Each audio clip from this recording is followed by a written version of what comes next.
IPL 2025-এ সম্পূর্ণ নতুন opening নিয়ে নামবে কলকাতা। আইপিএল 2025-এ মেগা নিলামের পর সম্পূর্ণ নতুন দল গঠন করেছে কলকাতা নাইট রাইডার্স। যদিও বড় তারকা খুব বেশি নেই, তবুও শক্তিশালী একটি দল গঠন করে ফেলেছে কেকেআর। তবে মরশুমের আগে কেকেআরের ম্যানেজমেন্টকে ভাবাচ্ছে শুধুমাত্র ওপেনিং জুটি। গত মরশুমের আগে নাইটদের ওপেনিং জুটি ব্যর্থতা ছিল একটি বড় সমস্যা। যদিও গত বছর সুনীল নারিন এবং ফিল সল্টের ওপেনিং জুটি দুর্দান্ত সফল হয়েছিল। এই দুই প্লেয়ারের ব্যাট থেকে এসেছে অসংখ্য স্মরণীয় ইনিংস, যা কেকেআর ফ্যানেরা এখনও মনে রেখেছে।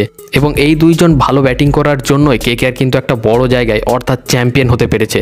তবে এই মরশুমে ফিল সল্ট তো আর নেই, তাই সুনীল নারিনের সঙ্গী কে হবে, কে করবে ওপেন, তা নিয়ে জোর চর্চা চলছে। নারিনের জায়গা নিশ্চিত হলেও তার সঙ্গী কে হবে তা এখনও কনফার্ম নয়। কেকেআর দলে ওপেনার হিসাবে রয়েছে দক্ষিণ আফ্রিকার তারকা কুইন্টন ডিকক। দীর্ঘদিন ধরে ওপেনিং করে আসছেন তিনি এবং তার অভিজ্ঞতা রয়েছে।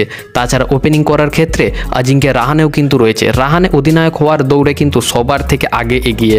তাছাড়া দলে রয়েছে ভেঙ্কটেশ আয়ারও। এর আগে ভেঙ্কটেশ আয়ার কেকেআরের হয়ে কিছুবার ওপেন করেছে, তাই ওপেনিংয়ের ক্ষেত্রে তার একটু হলেও অভিজ্ঞতা রয়েছে।